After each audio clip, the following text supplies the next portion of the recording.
Your honour, കഴിഞ്ഞ ബുധനാഴ്ച ഈ നിൽക്കുന്ന എന്റെ കക്ഷിയുടെ വീട്ടിൽ വെച്ച് കോട്ടേജ് മീറ്റിംഗ് നടത്തുകയുണ്ടായി. അതിൽ എന്റെ എതിർകക്ഷിയായ ഷേർലി പങ്കെടുത്തിരുന്നെങ്കിലും യോഗാന്തരം ക്രമീകരിച്ച ആഹാരത്തെ ഒരു ദാക്ഷിണ്യം കൂടാതെ ഈ ഷേർലി നിരാകരിച്ചു. അതുമൂലം എന്റെ കക്ഷി വളരെ മാനസിക പീഡനത്തിനിരയായിരിക്കുകയാണ്. അതുകൊണ്ട് എന്റെ കക്ഷിക്ക് നീതി ലഭിക്കണമെന്ന് അഭ്യർത്ഥിക്കുന്നു.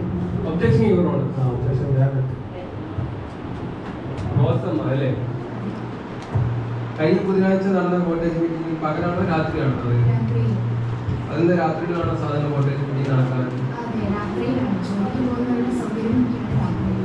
അന്നെന്തായിരുന്നു കഴിക്കാറുണ്ടായിരുന്നത്?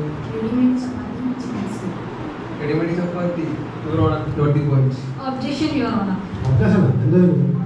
റെഡിമേഡ് ചപ്പാത്തി എനിക്ക് ഇഷ്ടമല്ല. ചപ്പാത്തി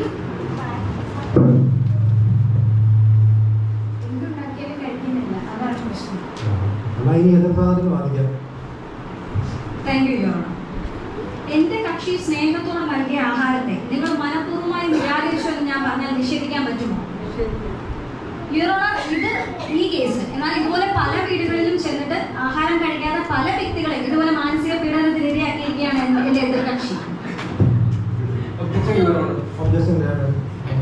യുവർ ഓണർ, എന്റെ കക്ഷിയുടെ മേൽ ചുമത്തിരിക്കുന്ന കുറ്റം തികച്ചും അന്യായമാണ്. എതിർകക്ഷിയോടുള്ള വ്യക്തിവൈരാഗ്യമോ ആഹാരത്തോടുള്ള ഇഷ്ടക്കുറവല്ല, മറിച്ച് കഴിഞ്ഞ 6 മാസത്തോളമായി എന്റെ കക്ഷി ഒരു ട്രീറ്റ്മെന്റിന്റെ ഭാഗമായി അതിതീവ്രമായ ഡയറ്റിംഗിലാണ്.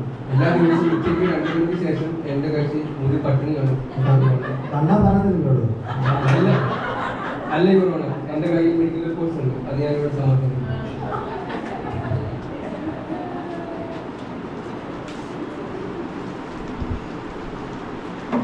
ഇവിടെ സമർപ്പിച്ച രേഖകളുടെ അടിസ്ഥാനത്തിൽ ഷേർലി വർഗീസ് നിരപരാധിയാണെന്ന് കോടതിക്ക് ബോധ്യമായിരുന്നു. ഈ വിഷയത്തിന് പരിഹാരമായി ഇനി മുതൽ ഉച്ചയ്ക്ക് കോട്ടേജ് മീറ്റിംഗ് നടത്തിയും പാക്കറ്റ് ചപ്പാത്തികൾക്ക് പകരം ചോറും നൽകി സന്തോഷത്തോടെ പിരിയണമെന്ന് ഈ കോടതി ഉത്തരവിട്ടു. Court is അഡ്ജേർൻഡ്.